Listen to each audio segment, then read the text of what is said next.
चलिए, नमस्कार प्यारे साथियों, जय श्री महाकाल। मैं कुमार विनय स्वागत करता हूं आप सभी का आपके अपने रोजगार विद अंकित के इस ऑनलाइन प्लेटफॉर्म पर। उम्मीद करता हूं आप सभी प्यारे साथी स्वस्थ होंगे, मस्त होंगे, लाजवाब होंगे, अपने माता पिता का ध्यान रख रहे होंगे, अपना भी ध्यान रख रहे होंगे और खूब बेहतरीन तरीके से अपनी पढ़ाई कर रहे होंगे। तो कैसे हैं आप लोग? जल्दी से एक बार कमेंट करके बताएंगे कैसे हैं आप लोग और कैसी चल रही है आपकी जीत की तैयारी, है ना। और बताएंगे मेरी आवाज आप लोगों को आ रही है? जल्दी से एक बार कनेक्ट हो जाएं सब लोग, मुझे बताएंगे मेरी आवाज आप लोगों को प्रॉपर आ रही है, वीडियो आपको प्रॉपर दिखाई दे रहा है, कोई दिक्कत वाली बात तो नहीं है? ठीक है, एक बार जल्दी से जुड़ जाएं ताकि आज की इस कक्षा की हम विधिवत रूप से शुरुआत कर सके मेरे भाई।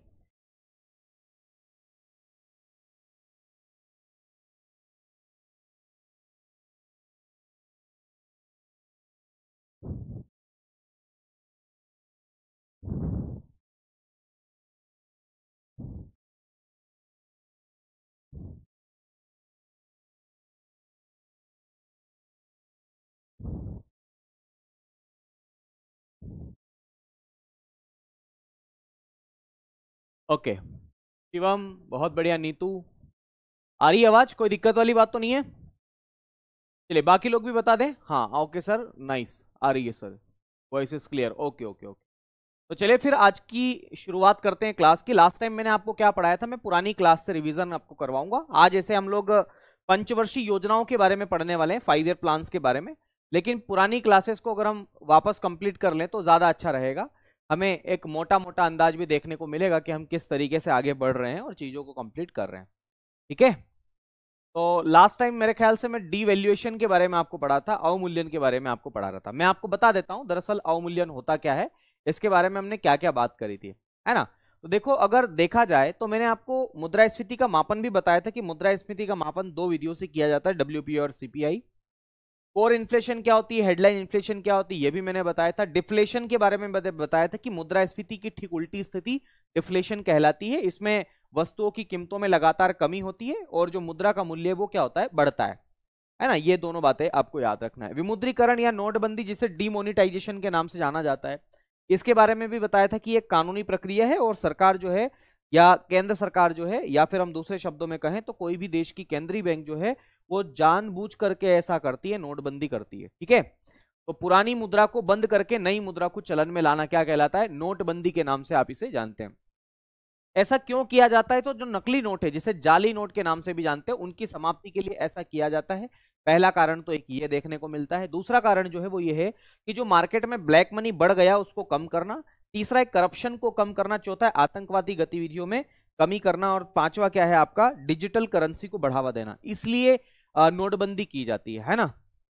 सर लोगो आ रहा है? हाँ बेटा, ये लोगो आ रहा है ना, ये लोगो हमने लगवाया है ना। RWA का लोगो है, लोगो आता है, उसमें क्या है।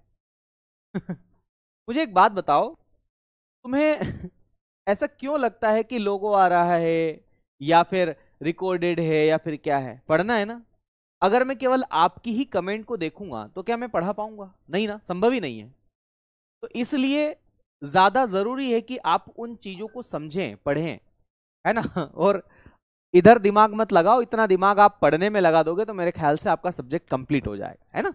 चलो, मैंने फिर बताया था कि विमुद्रीकरण भारत में 3 बार किया गया। पहली बार 12 जनवरी 1946 को ब्रिटिश शासनकाल में किया गया। आरबीआई गवर्नर सीडी देशमुख थे इस समय, और इस समय 1000 और 10,000 के नोटों को बंद किया गया था। दूसरी बार विमुद्रीकरण 16 जनवरी 1978 को मोरारजी देसाई की सरकार में किया गया। इस समय आरबीआई के गवर्नर आईजी पटेल थे, है ना। और याद रखना है, करेंसी जो थी वो 1000, 5000, 10,000 को इसमें बंद किया गया था। मैंने कहा कि 10,000 का नोट वापस से चालू कर दिए गए थे बीच में। फिर तीसरी बात, थर्ड टाइम जो है वो 8 नवंबर 2016 को जवाब आपके जो मोदी जी हैं हमारे अपने, ये आए रात को 8 बजे और टीवी पे कहने लगे कि मित्रों और साथियों, आज रात 12 बजे के बाद फलाने फलाने नोट चलन से बाहर हो जाएंगे, और नई नोट की मतलब घोषणा कर गए। इस समय राष्ट्रपति प्रणब मुखर्जी थे और आरबीआई के गवर्नर उर्जित पटेल थे। करेंसी 500 और 1000 रुपए की बंद हुई थी। 500 और 2000 रुपए की नई करेंसी को इशू किया गया था। बाकी और भी करेंसी साथ में लॉन्च हुई थी। 22 जनवरी 2014 की मैं बात करूं, आरबीआई द्वारा मेरे दोस्त 2005 से जारी किए गए सभी नोटों पर रोक लगा दी गई थी, और यह कहा गया था कि यार अब इन नोटों को जो है चलन से बाहर किया जाएगा, नए नोट जारी करने की बात की। फिर 19 मई 2023 की अगर मैं बात करूं तो 19 मई 2023 को क्या किया गया पता है? ये जो आपका नया जो नोट था, है ना, मतलब 2,000 रुपए का नोट था, इसको चलन से बाहर कर दिया गया था कि यार इस नोट को भी बंद करेंगे अब, है ना, क्योंकि बड़ा नोट था, तो इसको बाहर कर दिया और इसकी जमा करने की अंतिम तिथि 30 सितंबर 2023 दे दी गई। अवमूल्यन मैंने कहा था कि ये अवमूल्यन जानबूझ करके किया जाता है और देश की केंद्र सरकार या फिर किसी देश की केंद्रीय बैंक के द्वारा किया जाता है ना। तो जानबूझकर मेरे साथियों भारतीय मुद्रा या किसी भी देश की घरेलू मुद्रा को गिरा करके या कम करके विदेशी मुद्रा की वैल्यू को बढ़ाना, ये अवमूल्यन कहलाता है। और ऐसा क्यों किया जाता है? तो एक्सपोर्ट को बढ़ाने के लिए। कल मैंने एक एग्जांपल भी दिया था नीता अंबानी मुकेश अंबानी वाला, याद होगा। व्यापार घाटा कम करने के लिए, फॉरेक्स रिजर्व बढ़ाने के लिए और बीओपी में सुधार के लिए। बीओपी आगे आएगा टॉपिक, फिलहाल इतना समझ ले कि बीओपी में सुधार करने के लिए ऐसा किया जाता है। आ गई बात समझ में? तो ये तो इसके फायदे हैं, ये तो इसके उद्देश्य हैं, लेकिन इसके कुछ न कुछ नुकसान भी है। तो क्या क्या नुकसान है वो जरा हम लिख लेते हैं। तो अगला बिंदु लिखेंगे इससे नुकसान। इससे नुकसान क्या क्या है वो जरा देखो। इससे नुकसान क्या क्या है, हानियां क्या क्या है। नुकसान या हानियां आप इसे लिखें। तो देखो मैंने बहुत बताया कि अवमूल्यन के कुछ नुकसान भी है, कुछ हानियां भी है। वही तो मैं आपको बताने जा रहा हूं कि इसकी हानियां क्या क्या है। देखो इसकी हानियां क्या क्या है। सबसे पहले ही बात तो हानियां में आप लिखेंगे, मतलब इसके क्या क्या नेगेटिव इंपैक्ट है। तो अवमूल्यन के कारण मेरे साथियों आपको पता है क्या होता है? आयात जो होते हैं ना वो महंगे हो जाते हैं, इंपोर्ट जो होते हैं वो महंगे हो जाते हैं, क्योंकि हमें ज्यादा से ज्यादा चीजें वहां पर पैसा देना पड़ता है, तो हमें लगता है यार महंगा हो गया, है ना। तो मेरे दोस्त याद रखना है, मान लो अमेरिका से हमने कोई चीज मंगवाई, तो अमेरिका से भारत में अगर कोई चीज आएगी तो वो हमारे लिए क्या होगी? इंपोर्ट होगी।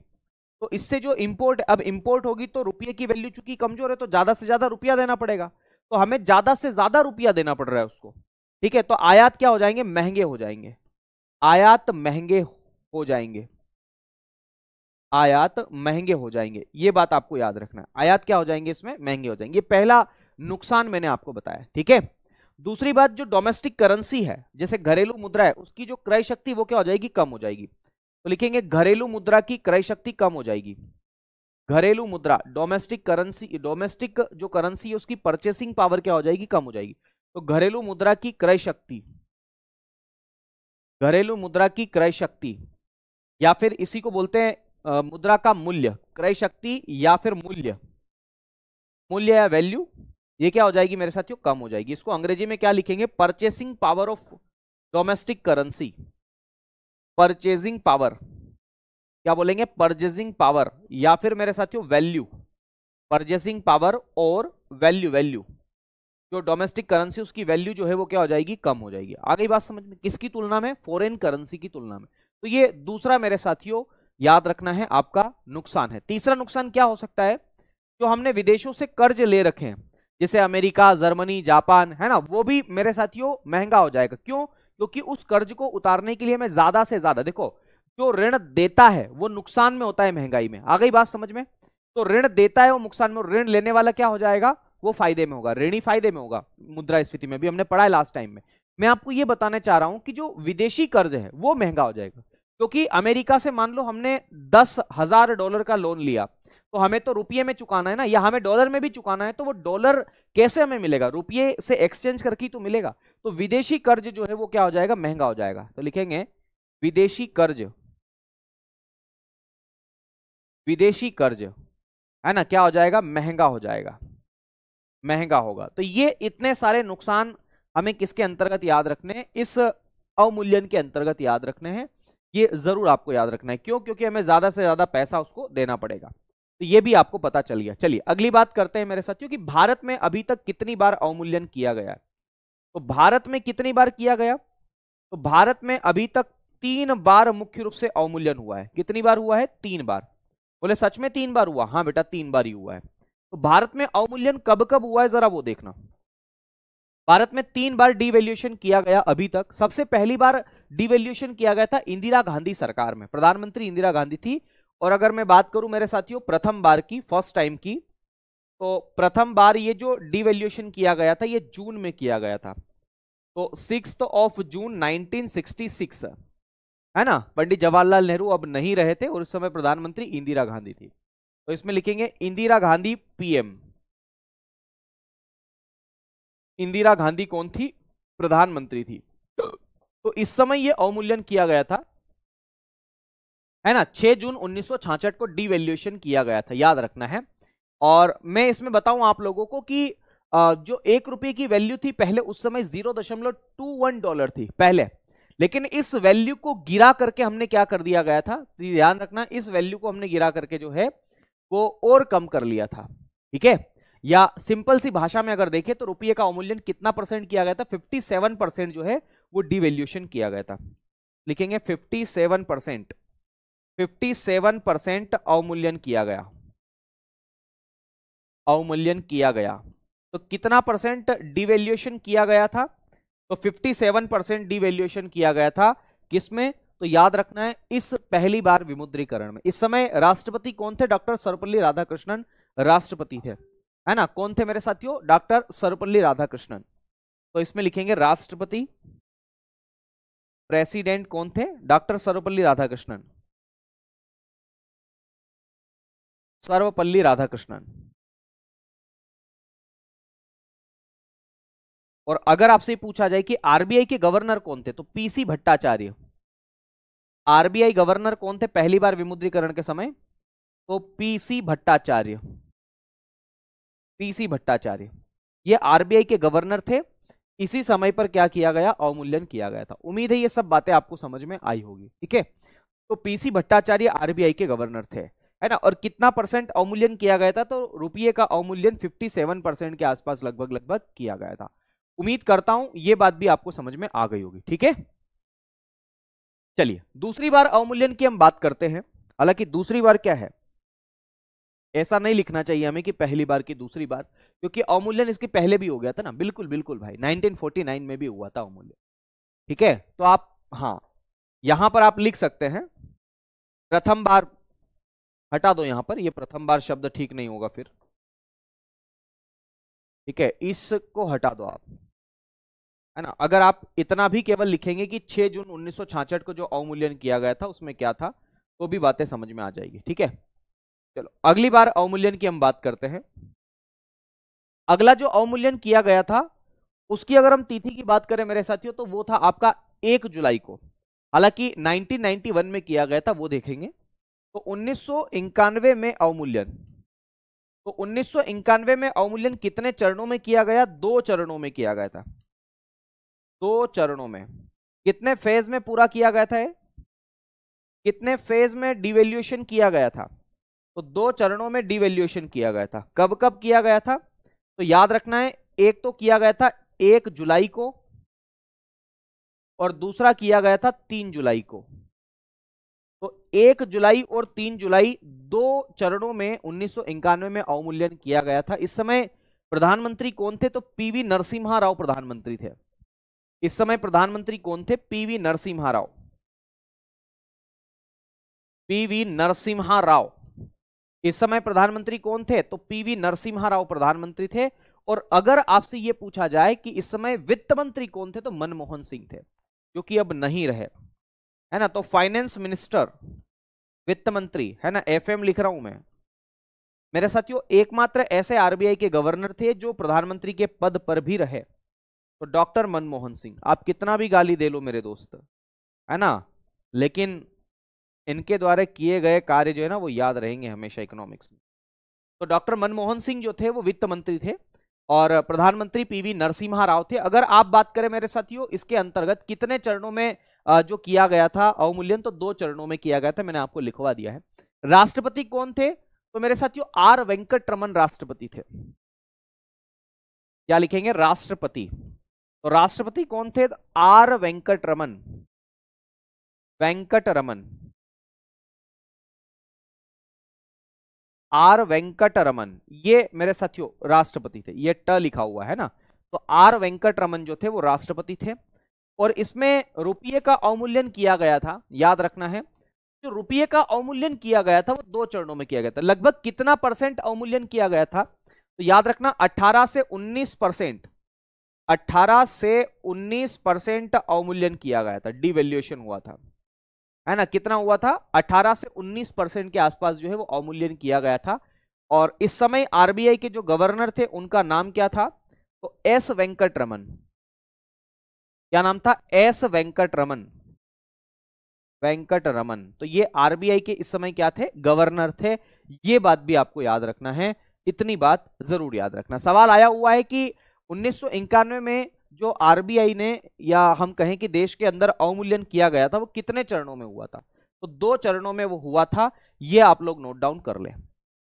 अगली बार की हम बात करें मेरे साथियों, तो तीसरी बार जो अवमूल्यन किया गया था, हालांकि वो हमें पहले ही लिख लेना चाहिए था, वो 1949 में हुआ था। अगर तिथि की बात करें तो 18 सितंबर, तो 18 सितंबर 18 सितंबर 1949, ठीक है। इस समय ये डिवैल्यूएशन किया गया था।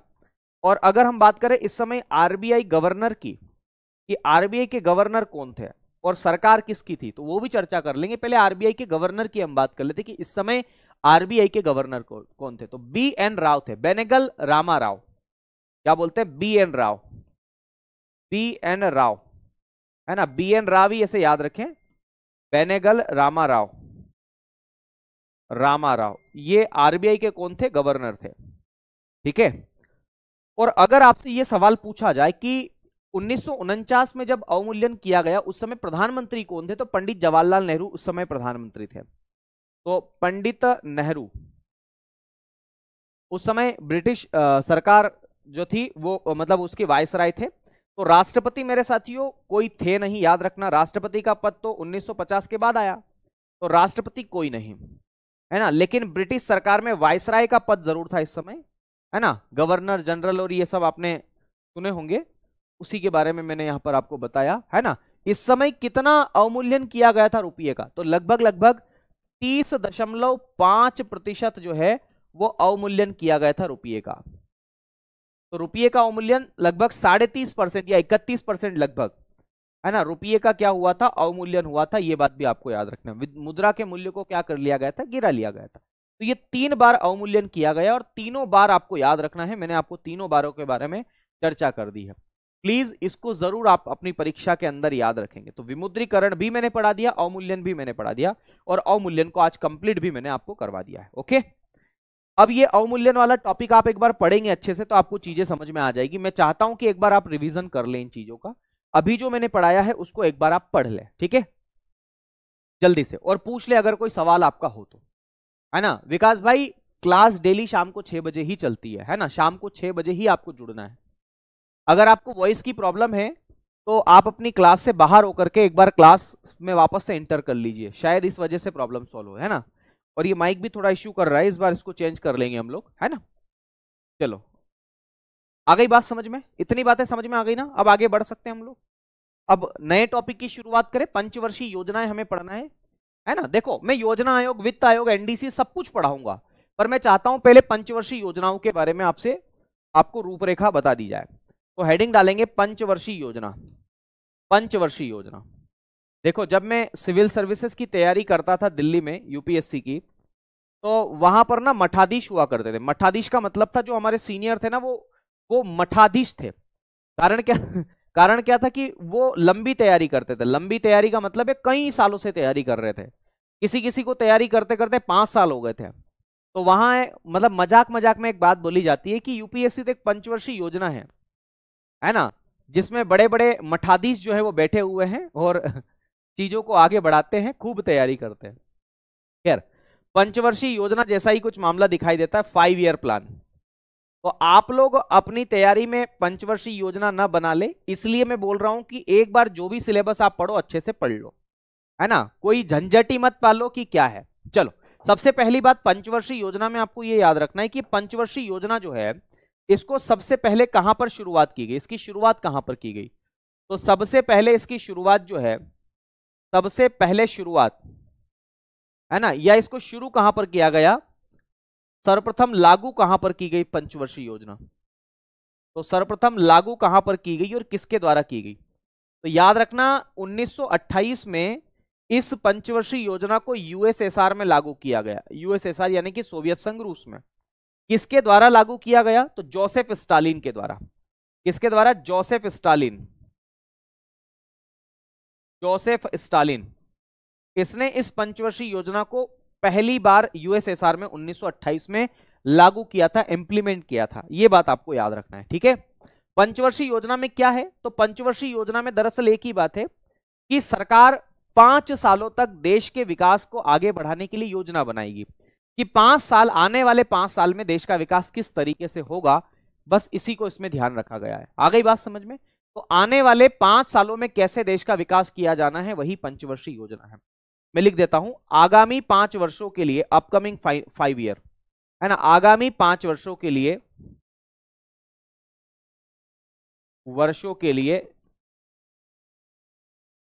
आगामी 5 वर्षों के लिए देश के विकास की रूपरेखा बनाना, देश के विकास की रूपरेखा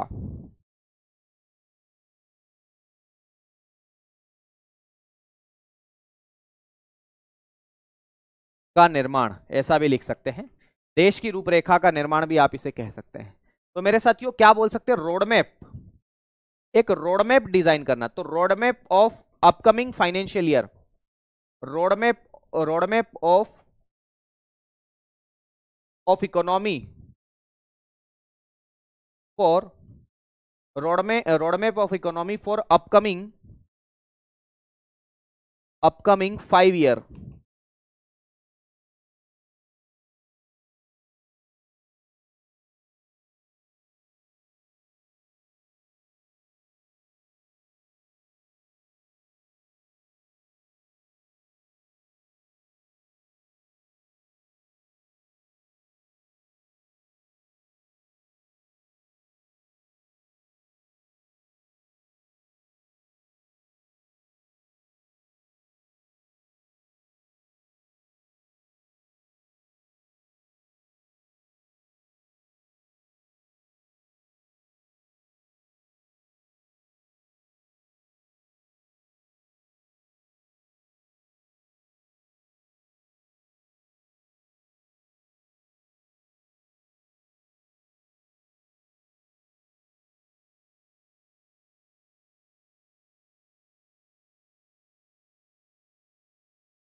चलो भाई, मैं क्या बता रहा था आपको कि आने वाले 5 सालों के लिए किसी भी देश की इकोनॉमी का एक रोडमैप बनाना कि हमें देश का विकास कैसे करना है, यही क्या कहलाता है, पंचवर्षीय योजना कहलाता है। अच्छा, एक बात और समझना, आपसे सवाल पूछा जा सकता है कि पंचवर्षीय योजना जो है, पंचवर्षीय योजना जो है, इसको अंतिम मंजूरी कौन देता है, पंचवर्षीय योजना को अंतिम मंजूरी कौन देता है?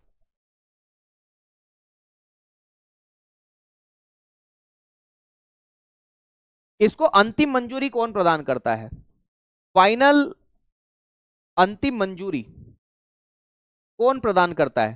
तो इसको अंतिम मंजूरी देता है एनडीसी, एनडीसी, राष्ट्रीय विकास परिषद। क्या बोलते हैं इसको, राष्ट्रीय विकास परिषद, नेशनल डेवलपमेंट काउंसिल, राष्ट्रीय विकास परिषद। ये जो राष्ट्रीय विकास परिषद है, ये इस पंचवर्षीय योजना को अंतिम मंजूरी देती है कि भाई हाँ, ये पंचवर्षीय योजना है, इसका ये रूपरेखा है और भारत में इस तरीके से आने वाले 5 सालों में हम लोग देश का विकास करने वाले हैं। ठीक है, तो ये पंचवर्षीय योजना के बारे में हमने बात की। अच्छा, अगर आपसे ये सवाल पूछा जाए कि पंचवर्षीय योजनाओं की कुल संख्या कितनी थी, भाई total number of 5 year plan जो है वो कितने, तो 12। तो कुल मिलाकर के 12 पंचवर्षीय योजनाएं देश के अंदर बनाई गई है, याद रखना है।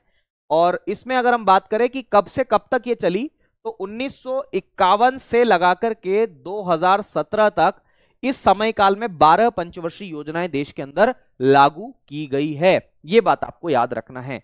अगली बात आपको याद रखना है मेरे दोस्त कि पंचवर्षीय योजना में हमें 5 सालों के लिए एक रोडमैप तैयार करना था, है ना, जो कि हमें आगे लेकर के चलना है कि आने वाले सालों में हम कैसे कैसे बढ़ोतरी करेंगे। चलो, अगर सवाल पूछा जाए कि प्रथम पंचवर्षीय योजना कब लागू की गई, फर्स्ट 5 ईयर प्लान कब से शुरू की गई, तो मेरे साथियों 1951 से शुरू की गई। तिथि भी लिख ले, 1 मार्च, 1 मार्च है कि 1 अप्रैल है मेरे दोस्त, 1 अप्रैल है। भारत का जो फाइनेंशियल ईयर है वो 1 अप्रैल, तो 1 अप्रैल 1951 से 31 मार्च 1956 तक, 31 मार्च 1956 तक ये मेरे साथियों पहली पंचवर्षीय योजना शुरू की गई थी। अच्छा, अगर आपसे सवाल पूछा जाए कि अंतिम पंचवर्षीय योजना कब शुरू की गई, तो अंतिम या फाइनल जो है 5 ईयर प्लान थी, लास्ट 5 ईयर प्लान था, वो मेरे दोस्त आपको याद रखना है, उसकी जो तिथि है वो 1 अप्रैल से लगाकर के 1 अप्रैल 2012 से लगाकर के 31 मार्च है ना, से 31 मार्च 2017 तक थी मेरे दोस्त। आ गई बात समझ में? 31 मार्च 2017 तक थी। तो सवाल कई बार यही पूछ लेता है और आपको बताना पड़ता है। चलिए आइए अब हम एक एक पंचवर्षीय योजना के बारे में थोड़ा सा डिस्कशन कर लेते हैं। सबसे पहले मैं हेडिंग डालता हूं प्रथम पंचवर्षीय योजना। प्रथम पंचवर्षीय योजना, प्रथम पंचवर्षीय योजना क्या बोलेंगे? फर्स्ट 5 ईयर प्लान के बारे में हम लोग चर्चा कर लेते हैं। फर्स्ट 5 ईयर प्लान, तो प्रथम पंचवर्षीय योजना, और इसी को हम बोलते हैं first 5 year plan. First 5 year plan. तो ध्यान रखना है मेरे साथियों, देश की पहली पंचवर्षीय योजना की जो शुरुआत है वो कब की गई थी? तो देश की पहली पंचवर्षीय योजना की शुरुआत की गई थी, है ना। इसको कब शुरू किया गया था?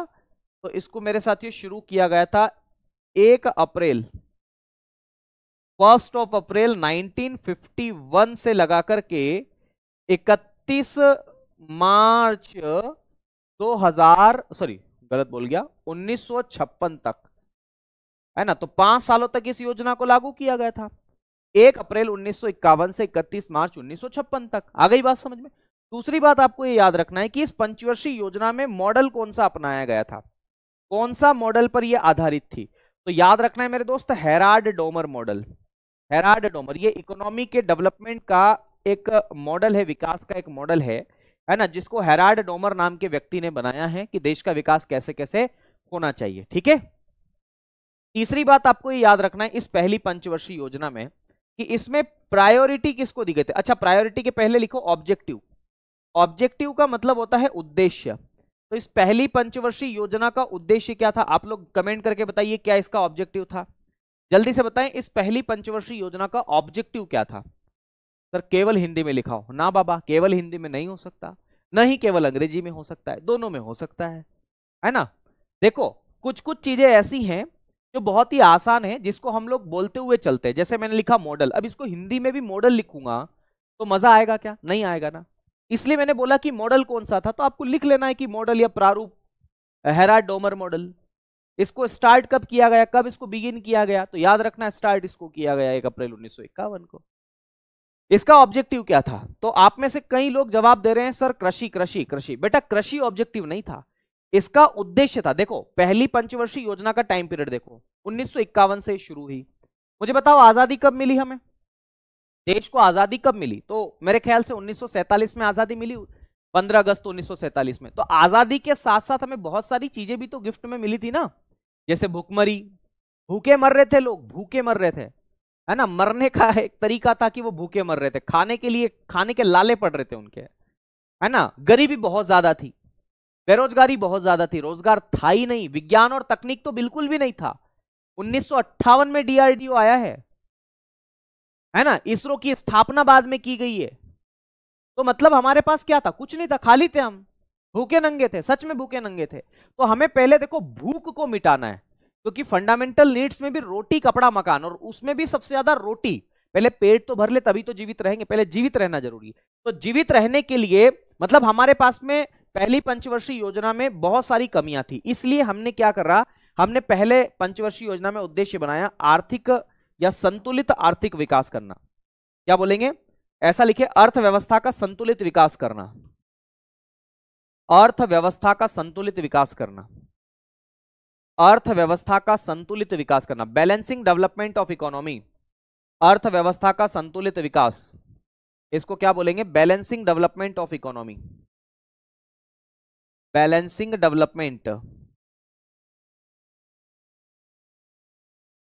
Balancing development of economy.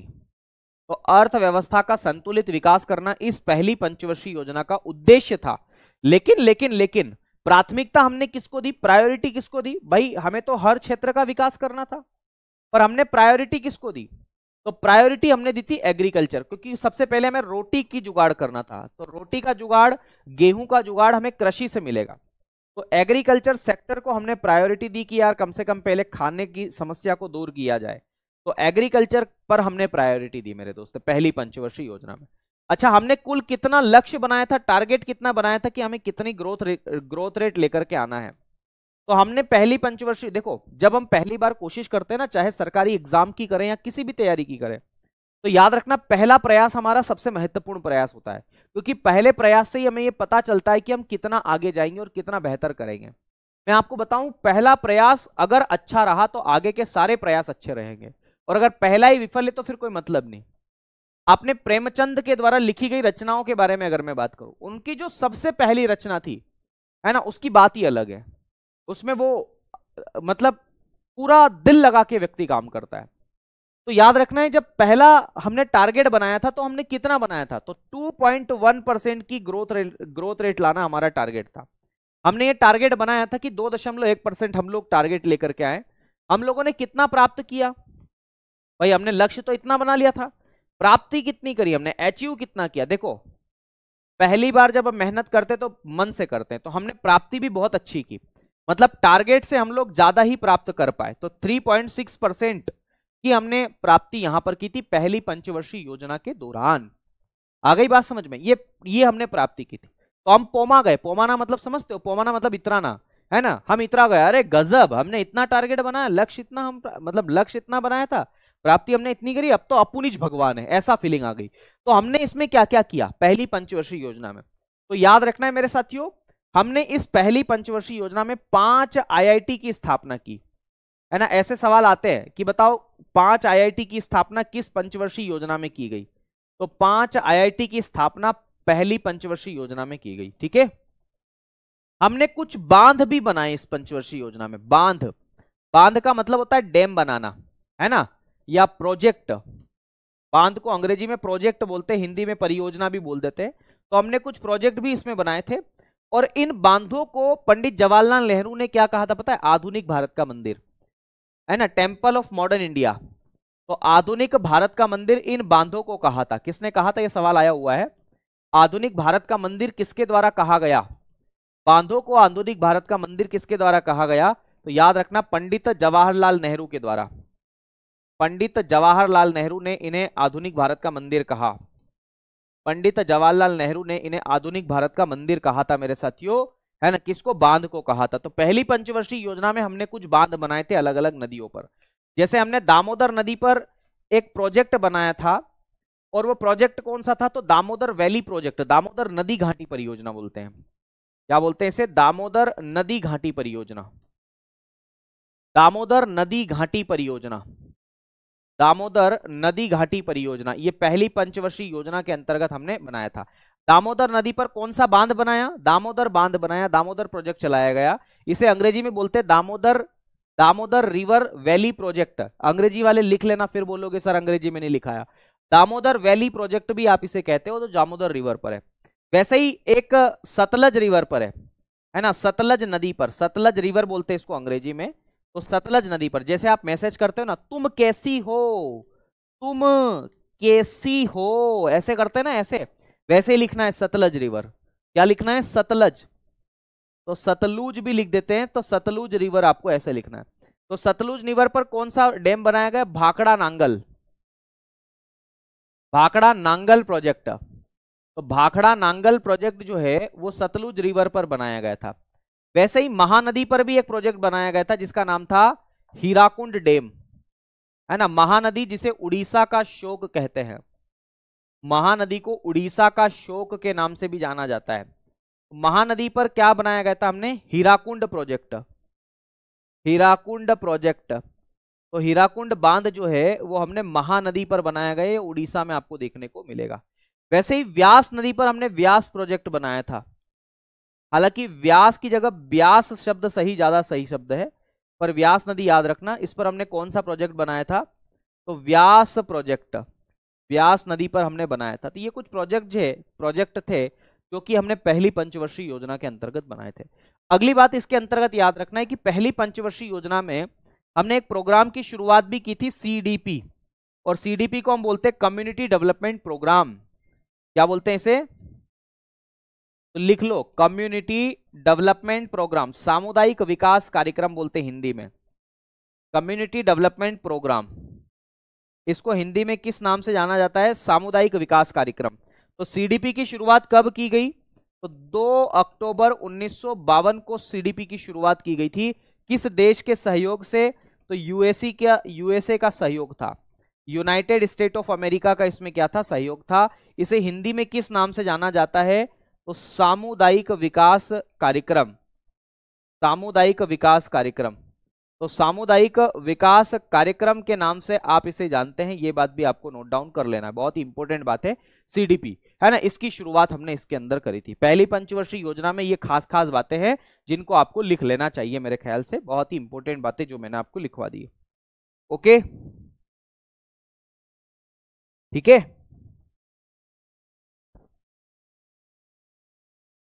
है ना।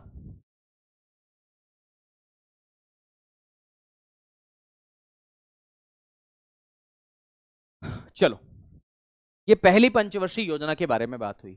अब हम बात करेंगे दूसरी पंचवर्षीय योजना के बारे में। पहली में इतनी सारी बातें समझ में आ गई ना आप लोगों को।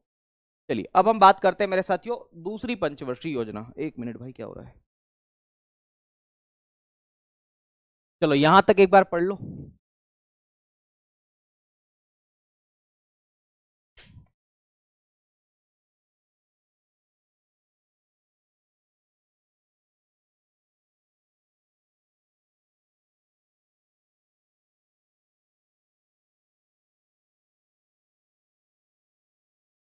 आगे बढ़े, हेडिंग डालेंगे दूसरी पंचवर्षीय योजना।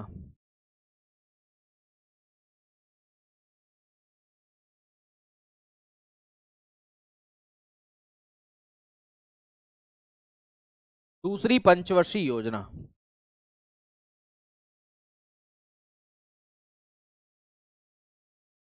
Second 5 year plan.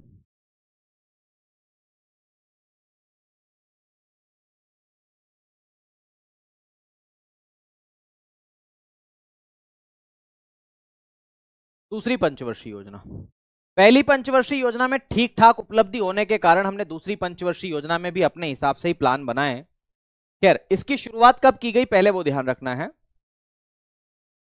दूसरी पंचवर्षीय योजना की शुरुआत की गई थी 1 अप्रैल 1956 से। 5 साल जोड़ लो भैया, कितना रहेगा, 31 मार्च 1961 तक। तो 56 से लगा करके 61 तक, है ना, क्या बोलेंगे। तो 56 से लगा करके 61 तक हमने दूसरी पंचवर्षीय योजना के बारे में बता, ठीक है, आ गई बात समझ में। दूसरी बात है आपको याद रखना, इसमें मॉडल कौन सा अपनाया था सेकेंड 5 ईयर प्लान में, तो हमने कौन सा मॉडल अपनाया था, तो इस दूसरी पंचवर्षीय योजना में दरअसल नेहरू महालनोबिस मॉडल अपनाया था। नेहरू महालनोबिस मॉडल, है ना, नेहरू महालनोबिस मॉडल को अपनाया था। या फिर अगर हम बात करें मेरे साथियों तो आप इसे पीसी महालनोबिस मॉडल के नाम से भी जानते हैं। तो पीसी महालनोबिस मॉडल, कंफ्यूज मत होइएगा, पीसी महालनोबिस मॉडल ये मॉडल था। पीसी का मतलब प्रशांत चंद्र महालनोबिस है। पीसी का मतलब क्या है, प्रशांत चंद्र महालनोबिस नाम है इनका, पूरा नाम प्रशांत चंद्र महालनोबिस है। तो पीसी महालनोबिस मॉडल के नाम से आप इसे जानते हो, ठीक है ना मेरे भाई। बढ़े आगे। अच्छा, अगर आपसे यह सवाल पूछा जाए कि दूसरी पंचवर्षीय योजना में हमने प्रायोरिटी किसको दी थी, हमने प्राथमिकता किसको दी थी, इसमें प्रायोरिटी किसको दी गई थी, प्रायोरिटी किसको दी थी, प्राथमिकता किसको दी थी, तो याद रखना पहली में हमने कृषि को दी तो उद्योग पिछड़ गया था, इंडस्ट्री बैठ गया था। तो हमने सोचा कि चलो इस बार उद्योग को हम देते हैं, तो उद्योग क्षेत्र को हमने प्रायोरिटी दी थी, उद्योग को, इंडस्ट्री को, इंडस्ट्रीज। तो या तो उद्योग ऐसा सही है, या फिर अगर मान लो ऑप्शन में ये ना दिखे तो आपको ऐसा भी लिख देना है, मतलब अगर ये दिखे तो इसको भी टिक कर सकते हो आप। भाई सवाल पूछा जा सकता है कि दूसरी पंचवर्षीय योजना का प्राथमिकता क्या थी, तो भारी एवं आधारभूत उद्योग को बढ़ावा देना, भारी एवं आधारभूत उद्योगों को बढ़ावा देना, यह भी इसकी प्रायोरिटी थी, आधारभूत उद्योगों को बढ़ावा देना, है ना। इसको बोलते हैं बेसिक एंड हैवी इंडस्ट्रीज। तो basic and heavy industry, basic एवं हैवी इंडस्ट्रीज को क्या करना, प्रमोट करना, यह भी इसका उद्देश्य है मेरे दोस्त, ये भी आप याद रख सकते हैं। अच्छा, अगर आपसे यह सवाल पूछा जाए कि इसका ऑब्जेक्टिव क्या था, इस पंचवर्षीय योजना का ऑब्जेक्टिव क्या है, इसका उद्देश्य क्या है, तो याद रखना, इस दूसरी पंचवर्षीय योजना का उद्देश्य था समाजवादी समाज की स्थापना करना। यह सवाल आया हुआ है, क्या लिखोगे? समाजवादी समाज की स्थापना करना, समाजवादी समाज की स्थापना, है ना? फिर से लिख देते हैं, ऐसी कोई दिक्कत नहीं है। तो समाजवादी समाज की स्थापना करना इस दूसरी पंचवर्षीय योजना का ऑब्जेक्टिव है ना? तो लिखेंगे socialistic society establish socialistic society, socialistic society, है ना? तो सोशलिस्टिक सोसाइटी को एस्टैब्लिश करना इस दूसरी पंचवर्षीय योजना का उद्देश्य है। ये बात भी आपको याद रखना है। ओके, कोई दिक्कत वाली बात तो नहीं है ना? जल्दी से एक बार बता दो कि हाँ सर यहां तक कोई दिक्कत वाली बात नहीं है। अगर नहीं है तो हम आगे बढ़ सकते हैं। अब हमें यह ध्यान रखना है मेरे साथियों कि जो दूसरी पंचवर्षीय योजना है ना आपकी, इस दूसरी पंचवर्षीय योजना में आपको यह ध्यान रखना है कि इस योजना के अंतर्गत अगर आपसे यह सवाल पूछा जाए कि इस योजना के अंतर्गत बताओ मेरे भाई, इस योजना के अंतर्गत जो है वो कितना लक्ष्य हमने रखा था। क्या सवाल पूछा जा सकता है कि इसमें हमने कितना लक्ष्य रखा था, दूसरी पंचवर्षीय योजना में हमने कितना लक्ष्य रखा था मेरे साथियों? तो याद रखना है, इसमें हमने टारगेट कितना बनाया था? 4.5% की ग्रोथ रेट लाना। टारगेट बोलते हैं इसको, लक्ष्य, है ना? तो लक्ष्य मेरे साथियों टारगेट के नाम से आप इसे जानते हैं। टारगेट कितना बनाया था इसमें? तो हमने जीडीपी का लगभग 4.5% की ग्रोथ रेट लाना हमने टारगेट बनाया था। पर हम कितना अचीव कर पाए, प्राप्ति कितनी कर पाए? तो हाँ, इसके आसपास ही हम लोगों ने अचीव किया है। अचीव कितना किया है? तो लगभग 4.3% हमने अचीव किया। अच्छा खासा अचीव कर लिया। दूसरी पंचवर्षीय योजना में हमने इतना अचीव किया। ओके, हाँ जी बिल्कुल। चलो, और हमने क्या क्या उपलब्धियां इसमें प्राप्त करी, अचीवमेंट्स हमारी क्या क्या है, हमने क्या क्या उपलब्धियां इसमें हासिल करी? तो हमने इसके अंदर कुछ आयरन एंड स्टील इंडस्ट्रीज को स्टैब्लिश किया था। याद रखना है, क्या लिखेंगे? आयरन एंड स्टील इंडस्ट्रीज, लौह इस्पात उद्योग, आयरन एंड स्टील इंडस्ट्रीज को हमने क्या किया था इसके अंदर? स्टैब्लिश किया था। जैसे कहां कहां और किसके सहयोग से स्थापित किया था? तो हमने सबसे पहले तो Bhilai iron and steel industries की स्थापना की थी। और भिलाई आपका कहां पर पड़ता है? छत्तीसगढ़ में। ये डिजाइन में लिखा हुआ है, आप समझ जाना कि छत्तीसगढ़ है ये। और छत्तीसगढ़ में हमने आयरन एंड स्टील इंडस्ट्रीज की स्थापना भिलाई में करी थी। किस देश के सहयोग से? तो यूएसएसआर का सहयोग था। भाई हमारा तो जेब खाली थी तो हमने सहयोग लिया यूएसएसआर का। तो इसके सहयोग से हमने भिलाई में आयरन एंड स्टील इंडस्ट्रीज की स्थापना की थी। दूसरी हम बात करें मेरे साथियों, हमने राउरकेला में भी आयरन एंड स्टील इंडस्ट्रीज की स्थापना की थी। राउरकेला, और राउरकेला पड़ता है कहां पर? उड़ीसा में, उड़ीसा राज्य में पड़ता है। तो उड़ीसा में एक स्थान है राउरकेला, वहां पर हमने आयरन एंड स्टील इंडस्ट्रीज की स्थापना की थी। किसके सहयोग से? तो जर्मनी के सहयोग से। तो जर्मनी का सहयोग था मेरे साथियों। ये बात याद रखना है, इससे सवाल आते हैं परीक्षा में कि बताओ किस देश के सहयोग से राउरकेला में आयरन एंड स्टील इंडस्ट्रीज की स्थापना की गई थी? तो मेरे साथियों जर्मनी के सहयोग से। कब की गई थी? दूसरी पंचवर्षीय योजना में की गई थी। आ गई बात समझ में? आगे बढ़े। अगली बात, तीसरे जो हमने स्थापना करी थी वो करी थी ब्रिटेन के सहयोग से दुर्गापुर में। तो मेरे साथियों दुर्गा पूजा कहां पर की जाती है? पश्चिम बंगाल में। तो दुर्गापुर कहां पर पड़ता है? पश्चिम बंगाल में पड़ता है, पश्चिम बंगाल राज्य में पड़ता है। यहां पर हमने आयरन एंड स्टील इंडस्ट्रीज की स्थापना किस देश के सहयोग से की? तो ब्रिटेन के सहयोग से की। ये वही देश है, याद रखना, ये वही देश है जिसने हमारे ऊपर शासन किया और हमारी मदद कर रहा है। तो ये 3 आयरन एंड स्टील इंडस्ट्रीज की स्थापना हमने दूसरी पंचवर्षीय योजना में इसके दौरान की थी मेरे साथियों। आ गई बात समझ में? चलो इतनी बातें बता दो कि हाँ सर यहां तक की बातें समझ में आ गई। अगर बातें समझ में आ गई तो हम आगे बात करते हैं। दूसरी पंचवर्षीय योजना में इतनी बातें। एक आध पॉइंट और जोड़ लो, जैसे इंडस्ट्रियल पॉलिसी हम इसी में लेकर के आए। इंडस्ट्रियल पॉलिसी जिसे औद्योगिक नीति के नाम से भी जानते हैं आप लोग। तो जो औद्योगिक नीति 1956 की थी ना, वो इसी सेकंड 5 ईयर प्लान में आई थी। ठीक है, तो ये दूसरी पंचवर्षीय योजना के बारे में मैंने इतना सारा डिस्कशन किया। एक बार जल्दी से मुझे बताएं कि क्या ये बातें समझ में आ गई आप लोगों को? अगर ये बातें समझ में आ गई है तो फिर हम बात कर लेते हैं पीसी महालनोबिस जी के बारे में, है ना? पीसी महालनोबिस जी बारे, इनको जैसे याद करो ना तो बिल्कुल अपने बंदूक पर एक तोप तान लो और 21 तोपों की सलामी दे दो, ठो ठो ठो ठो करके, है ना, मारना नहीं है, सलामी देना है। ठीक है, बहुत बढ़िया, शानदार। नींद आ रही है, सो जाओ, सबसे अच्छा विकल्प है, सो जाओ। नींद, नींद, उठो, नींद से जागो तुम, है ना, और अपने लक्ष्य की ओर भागो तुम। तो चक्कर में पड़े हो यार। क्या बोला? उठो, नींद से जागो तुम, और अपने लक्ष्य की ओर भागो तुम, तभी तो लक्ष्य प्राप्त होगा। अभी फॉर्म आ जाएंगे दिल्ली पुलिस के, फिर क्या कर लोगे? फिर सब लोग भिड़ेंगे, अरे तैयारी करना है, तैयारी करना है। भाई तैयारी फॉर्म आने के बाद थोड़ी होती है, तैयारी तो फॉर्म आने के पहले ही होती है। तो क्यों ना पहले ही तैयारी कर ले। जो आप लोग सजग है यहाँ पर, मैं यहाँ देख पा रहा हूँ 1200-1300 लोग जुड़े हुए लगभग लगभग, है ना, तो तैयारी तो अभी होगी ना, बाद में तो खाली दौड़ धूप होगी। तो इससे अच्छा है कि आप इस दिल्ली पुलिस के यकीन बेस से पढ़ाई कर लो। क्यों यकीन 2.0 का इंतजार करो? मत करो, मेरे ख्याल से कोई जरूरत नहीं है। और तैयारी अभी ही होती है, बाद में कोई तैयारी नहीं होती है, बाद में तो रिवीजन भी नहीं हो पाता है, सच बात तो यही है। खैर, तो समाजवादी समाज की स्थापना करना दूसरी पंचवर्षीय योजना का उद्देश्य था।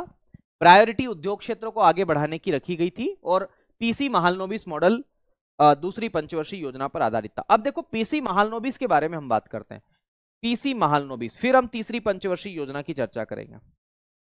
तो पीसी महालनोबिस का पूरा नाम क्या था पता है आपको? प्रशांत चंद्र महालनोबिस। क्या बोले? प्रशांत चंद्र महालनोबिस बोले, प्रशांत चंद्र महालनोबिस। भैया 21 तोप चला दी आप लोगों ने? नहीं चलाई है तो आप गलती कर रहे हो, चला लो। है ना, प्रशांत चंद्र महालनोबिस इनका पूरा नाम है। दरअसल इन्हें आधुनिक सांख्यिकी का जनक भी कहा जाता है। तो आधुनिक सांख्यिकी का जनक, फादर ऑफ मॉडर्न स्टेटिक्स,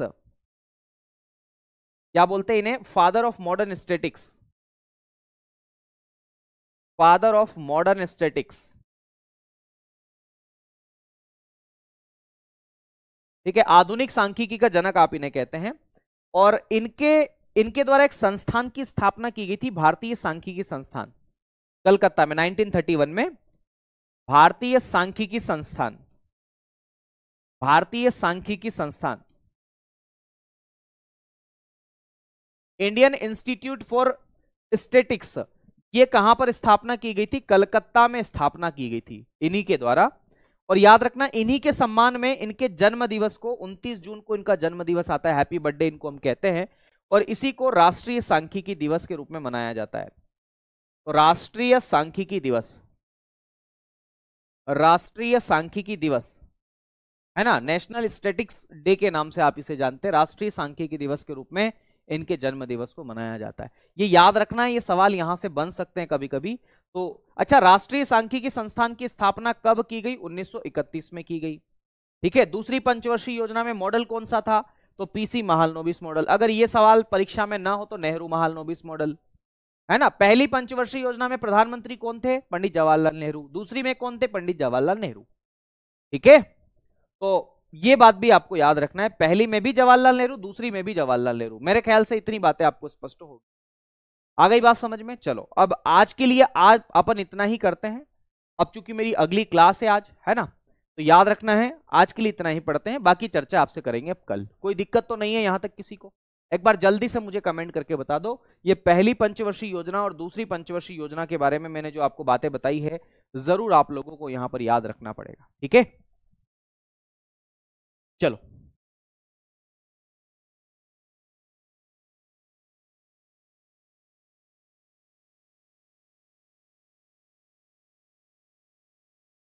ठीक है ना, तो ये जरूर याद रखना आप लोग, परीक्षा में यहां से सवाल अक्सर आपकी परीक्षा में बनते ही बनते हैं। ओके, क्या बात है, बहुत बढ़िया, शानदार। तो कल हम क्या पढ़ने वाले? कल भी हम पंचवर्षीय योजना ही पढ़ेंगे। कल कौन सा अलग टॉपिक पढ़ लेंगे? तो कल भी शाम को 6 बजे हम लोग पंचवर्षीय योजना से संबंधित ही चीजों को पढ़ेंगे, वहीं पर हम चर्चा करेंगे। ठीक है, तो अगला जो हमारा टॉपिक रहेगा वो भी 5 ईयर प्लान ही रहेगा। ठीक है ना, तो बाकी अब आपसे मुलाकात करते हैं कल शाम को 6 बजे। तब तक के लिए दीजिए मुझे इजाजत। शुक्रिया, धन्यवाद, जय महाकाल, राधे राधे। खूब पढ़िए, मस्त रहिए, स्वस्थ रहिए, प्रैक्टिस बिल्कुल करते रहिएगा। प्रैक्टिस के लिए आपको आरडब्ल्यू की किताब भी मिल जाएगी, मैं आपको बता दूंगा कल किताब के बारे में कि कौन सी किताब से आप प्रैक्टिस कर सकते हैं। चलिए शुक्रिया, धन्यवाद।